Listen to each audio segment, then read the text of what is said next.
की जानकारी में आपका स्वागत है। आज हम बात करेंगे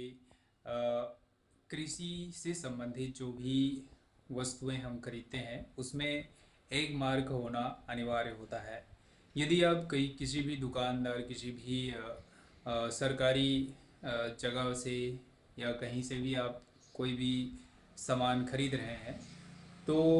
उसमें एक मार्क होना अति आवश्यक है। उसे लेने से पहले एक मार्क देखना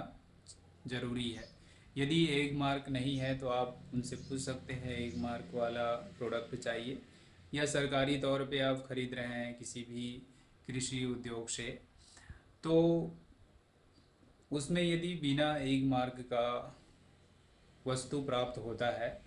तो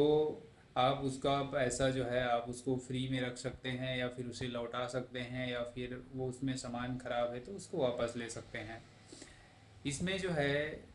प्रमाणीकरण किया जाता है एक मार्क के माध्यम से कि उसमें जो भी वस्तु है, चाहे वह तेल हो, खाद्य पदार्थ हो, ऑयल हो, घी हो, मसाले हो, या किसी भी प्रकार से कोई भी वस्तु हो खाद्य पदार्थ से संबंधित,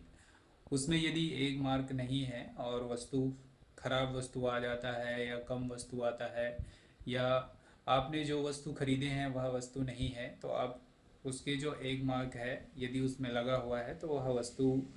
का पूरा जो है, या तो आप उसको एक्सचेंज कर सकते हैं, बदल सकते हैं, या फिर उसका आप पैसा वापस लेना चाहते हैं तो पैसा वापस ले सकते हैं। तो यह तभी पॉसिबल होता है जब उसमें एक मार्क लगा होता है। तो यदि किसी भी प्रकार का खाद्य पदार्थ खरीदते हैं तो उसमें एक मार्क लगा होना आवश्यक है। यदि एक मार्क नहीं है तो आप उसे वापस करने का कोई गारंटी नहीं होता है, क्योंकि एक मार्क के माध्यम से ही यह प्रमाणीकरण किया जाता है कि आपका जो वस्तु यदि किसी कारणवश खराब निकल गया या सही नहीं है तो आप उसको वापस कर सकते हैं, लौटा सकते हैं। तो आज के लिए बस इतना ही।